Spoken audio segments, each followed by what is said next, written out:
igual. Pero el tema pérdidas es complejo para los preparadores. Sí. Porque son muchas reglas, son muchísimas reglas, muchísimas limitaciones, depende del tipo de actividad, depende de qué fue lo que hiciste, de cómo lo hiciste, entonces te lo ponen como una pérdida de capital, es una pérdida de ingreso ordinario, o sea, depende de muchas cosas. Ajá. Cuando tú recibes a un cliente, ¿verdad? Lo primero que hay que hacer es muchas preguntas.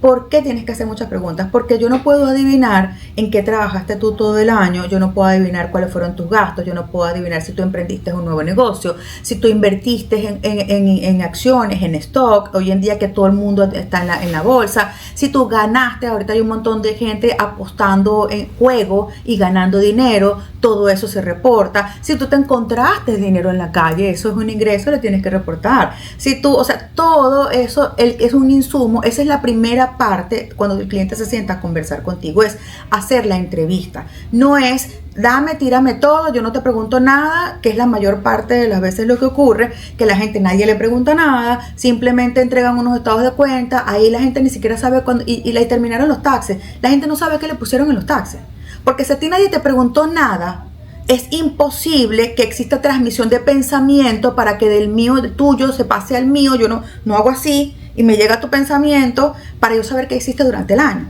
Entonces, esas personas que llegan y se sientan con un preparador donde hay 0 preguntas, eso tiene que ser una señal de alerta, pero de máxima seguridad. ¿Por qué? Porque allí te pusieron cosas que tú no tienes ni idea, pero no te las preguntaron. O sea, incluso, porque es que cada año la situación de un cliente puede cambiar.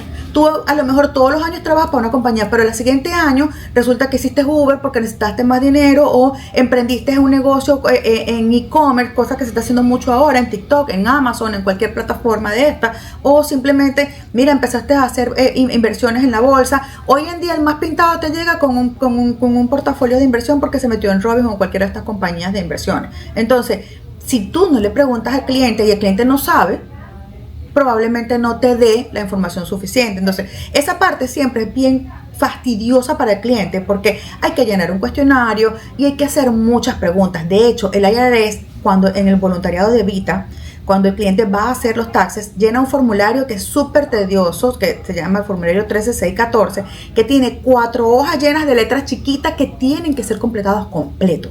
¿Por qué? Porque allí es donde yo voy a saber si la persona se casó, si se mudó, si trabajó en varios estados, si tiene dependientes, cómo ganó el dinero, qué hizo con el dinero, cuánto lo gastó, perdió dinero, tenía un plan de retiro. Si yo no te pregunto todo eso, ¿cómo te lo voy a poner en los taxes? Entonces la gente llega al donde el preparador, que no le preguntan nada de eso, y llegan contentos, se fueron con sus taxes contentísimos, normalmente con un refund bien alto, porque es lo que normalmente pasa en ese tipo de casos.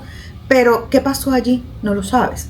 No lo sabe. Entonces, hacer impuestos es algo que hay que tomarse con seriedad, tomarse las preguntas. Muchas veces uno es fastidioso, pero es que tiene que ser así porque es la manera, al final estás protegiendo al cliente y el cliente está tranquilo de lo que se está poniendo en sus taxes. Entonces, te estás seguro que ese cliente que le pasa así al año siguiente, cuando llega donde otro preparador, si no repite por lo menos conmigo, si van con otro, se pueden sorprender de que el otro no le pregunte nada. Porque van a decir, bueno, pero a mí me ha llegado cantidad de gente que me dice, a mí jamás me han preguntado eso. Nunca me han preguntado nada. Y ha trabajado todos los años lo mismo.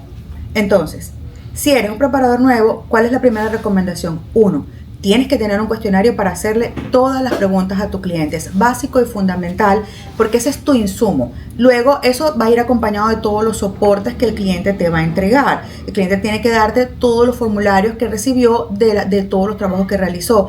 Paso 3, tienes que tener un software o si con la persona que trabajes, tienes que tener el software para entrar toda tu información. Entonces, ¿qué es lo más importante aquí? Que el cliente te dé todo su insumo, que el cliente te dé toda la información, que no falten preguntas por hacer, para evitar que luego tengas algún error porque hubo una pregunta que no hiciste. Eso es lo más importante. Entonces, si tú estás empezando en el mundo de los impuestos y tienes alguna duda, coméntame la palabra lista y te envío un cuestionario para que le hagas a los clientes.